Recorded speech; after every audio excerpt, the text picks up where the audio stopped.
Hello, I'm here from Ontario Cold Cases, the podcast to discuss a missing woman. Police in Barrie, a town about an hour north of downtown Toronto, hope the public can help locate a missing woman last seen nearly 5 months ago, while her family fears she is being held against her will. Video surveillance shows 26-year-old Autumn Saganash leaving the family house and moments later meeting with someone on Burton Street around 9 p.m. on June 9th. Her cousin says Saganash messaged that evening to say she was heading to a bar. However, where she went and with whom remains unknown, and her family is worried she has become the victim of human trafficking abduction. The missing woman's sister says she received a text from Saganash on the morning of June 10th, but says 3 minutes later the phone was off and her sister was unreachable, which her family calls a red flag. Autumn lives with depression and anxiety, for which she takes daily medication. Her medication was left at home, as were her cell phone and money. Barrie police say a family member contacted them on June 12th to report her missing. While they have launched an investigation, police admit her whereabouts are a mystery, and they aren't ruling out the possibility of human trafficking. Police say Saganash was wearing a black hoodie, shorts, and Puma sandals, and carried a black tan purse when she was last seen. Anyone with information on Saganash's whereabouts is urged to call the authorities or 911. On May 2nd, 2022, at 4:45 p.m., Toronto police were called to a report of a child's body found by a construction worker in a dumpster at a house in the Castle Frank Road and Dale Avenue area, north of Bloor East in the Rosedale area of Toronto. The house had been under construction. There were no cameras that faced the dumpster. Initially, investigators had not yet determined the child's exact age or sex, but a short time later they did say black female between 4 and 7 years of age, of African or mixed African descent, with height being 3'6", and her curly hair was in 4 ponytails. 2 were braided with black and blue hair elastics.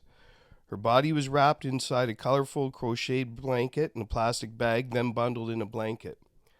Officers did canvass the area, calling on anyone with information, surveillance video, or dash cam footage to contact them. Police said the death was considered suspicious, but hadn't been deemed a homicide pending autopsy results. A resident said there was a large police presence Monday, May 2nd, 2022, and at the property where the dumpster was located being under renovations for several years. Toronto Police Forensic Identification Team were at the scene overnight. The autopsy failed to determine a cause of death. This effectively brought the investigation to a halt.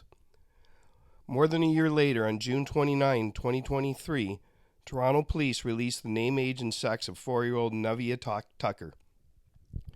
Her mother, who lives in Toronto and never reported her daughter missing, was notified earlier that day of her daughter's death. Police combed through all missing persons reports and found no missing persons report filed. No one reported Neveah Tucker missing. Welcome to Ontario Cold Cases, the podcast, The Missing Persons. Diane Prevost. It's been over 50 years since Lise Nastuck last saw her younger sister Diane.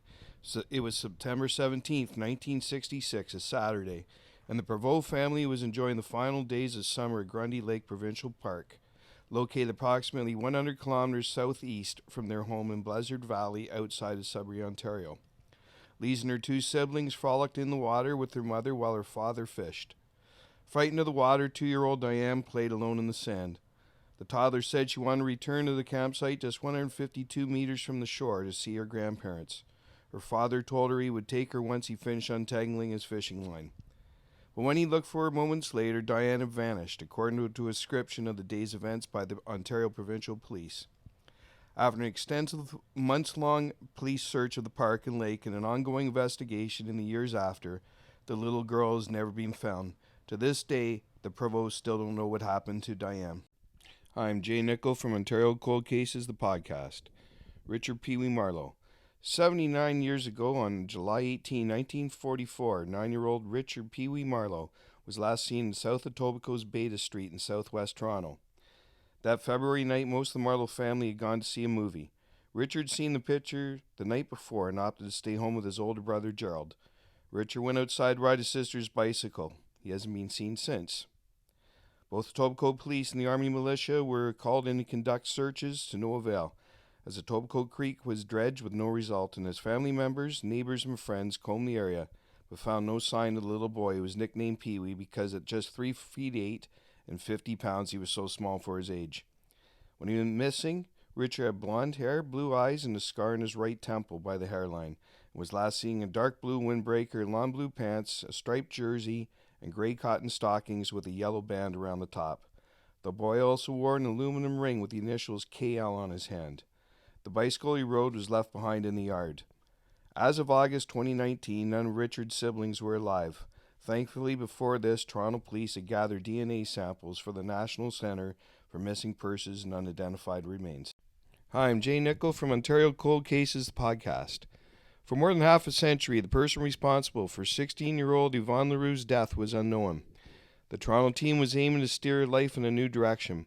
She just left a group counseling session in a clinic near York Finch General Hospital, now known as Humber River Hospital, on the night of November 29, 1972. Next day, Leroux's body was found by passers-by off of 16th Side Road in King Township, between Jane and Kill Streets, 24 kilometers north of where she was last seen. An autopsy determined she died of blunt force trauma to the head, and police deemed the case a homicide. At a news conference Wednesday, November 15th, the York Regional Police detectives said the 51-year-old cold case was solved using DNA evidence recovered from the scene of the crime. Investigators named Bruce Charles Cantillon as the likely killer, a 26-year-old who was living in Toronto at the time. Using suspect DNA found at the crime scene, which thankfully was secured at the time and preserved for more than 50 years, a DNA profile was generated, Detective Jonathan Nauman said. That profile was then uploaded to public genealogical databases. The resulting information, along with an exhaustive review of public and archival records and evidence gathered through traditional police techniques, investigators looked to identify relatives of the suspect and eventually the suspect himself.